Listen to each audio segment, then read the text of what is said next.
So guys, gawa tayo ng ulam natin ngayon tanghali.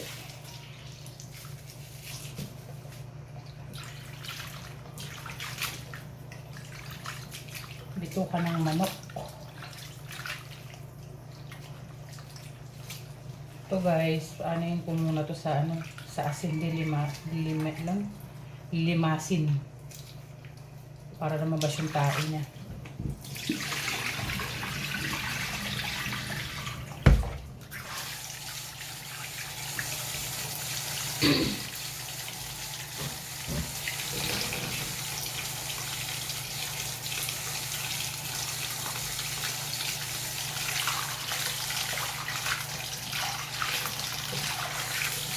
At yan guys, naglagay ako dyan ng asin, nilamas-lamas ko para matanggal yung langsa, tsaka yung, syempre yung pupuri ng bituka. Ayan, kailangan talaga nilalagyan din ng asin para kahit paano. Pero yan, malinis na yan dyan. Tinanggalan ko na talaga yan siya ng pupo. Wala na talaga yan, ano na lang, nilagyan ko na lang ng asin. Tapos yan guys, nagbalat din ako ng bawang, sibuyas, at saka luya. Kasi, igigisa ko muna yan siya, adobo ko ng patuyo. Tapos gagawin kong sisig. Yan guys, so iniwa-hiwa ko na ng maliliit na pahaba. Masarap din to. Ang masarap gumawa ng ganito yung bayaw ko. Ang asawa ng kuya ng asawa ko. Ano raw? Hindi ko naintindihan yung sinabi ko Pero siyang magaling yan. Shoutout Ate Bibay.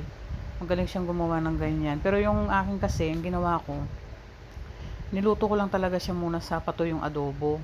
Inadobo ko muna siya. Tapos, isinisid ko siya. Kaso hindi ko na binidyohan kasi nga, masyado nang mahaba yung video ko pala. Hindi ko na Tapos yan guys, sinalang ko na. Hindi ko na yan hinati-hati. Hinati ko na lang yan nung tinadtad ko na lang siya nung naluto na siya sa pagkadobo. Kasi nakalimutan ko na rin yan. Nawala sa isip ko din na hati-hatiin ko na. Pwede naman hati-hatiin na yan dyan Kaso lang nakalimutan ko talaga sa dami kong ginagawa ba naman Tapos, yan. Sinalang ko na yan dyan. Tinanggal ko. Kailangan pinadry ko muna yung tubig niya. Yan dyan, no, sinalang ko na. Marami rin siya. Akala ko marami siya. 2 kilo kasi yan. Tapos nung naluto na konti lang pala. Syempre, natanggal na siguro yung pupo kaya lumiit na. And guys, so marami pa siyang tubig dyan. Pero talagang hindi ko muna siya hinati-hati. Saka ko na lang siya hinati nung napatuyo ko na siya ng adobong isaw. Inuli ko na lang. Ginawa ko, ilagyan ko siya dyan ng oyster sauce, 1 peraso, tapos toyo. Hindi ako nakabili ng laurel kasi walang laurel dito sa amin Kaya hindi ko na siya nilagyan. Tapos yan, tinanggalan ko muna ng tubig kahit papano ng konti. Kasi kanina nagtubig siya Tapos nilagay ko yung oyster sauce. Tapos syempre, yung na rin, toyo. Masarap to sa pulutan. Kaso lang, hindi naman ako umiinom. Yung kapatid ko, binigyan ko siya. Dapat pala, pinabihan ko na rin ang dami niya nakain. Ang dami niyang dyan. Nilagyan ko na rin siya ng ginisa mix. Siyempre sili na rin para may siya, sipa siya. Pag naluluto rin pala yan, lumiliit din siya. Akala ko marami yung 2 kilo, kunti lang pala.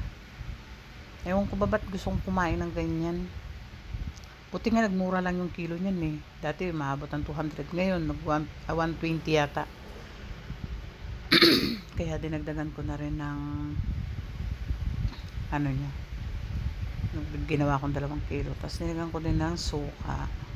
Matanggal lang yung langsa. Kaya ko nilagyan kaya niluto ko muna siya bago ko siya isisig. Kasi syempre, alam mo naman, marami yan. Tapos yan, sabi ko sa anak ko, tikman mo nga. Ang haba-haba pa naman. sabi tuloy ng asawa ko dyan, ano yan, ganyan na lang yan. Hindi mo na yan nahati-hatiin. Ang ginawa ko, hinati-hati ko siya syempre. Katuyo na siya dyan Kaso gusto ng anak ko, ganyan na siya, hindi ko na siya sana isisig. Gusto niya ganyan na lang yung adobo kasi masarap nga. Kahit ko na daw hati-hatiin. Yung tatay mareklamo syempre. Kaya ang ginawa ko, hinahati-hati ko na lang. Ayan. Patuyo na yan siya dyan. Pero totoo talaga, masarap talaga yung adobong patuyo na lang sana. Kaso nga, dahil sa nakalimutan kong hati-hatiin, syempre. Pero okay lang yan guys, kahit na mahahaba pa siya. Kasi ang gagawin ko talaga dyan, isisisig ko din kaya ako inadobong patuyo. Talagang niluto ko muna talaga yung isaw, syempre. Para naman masarap din pag sinisig siya.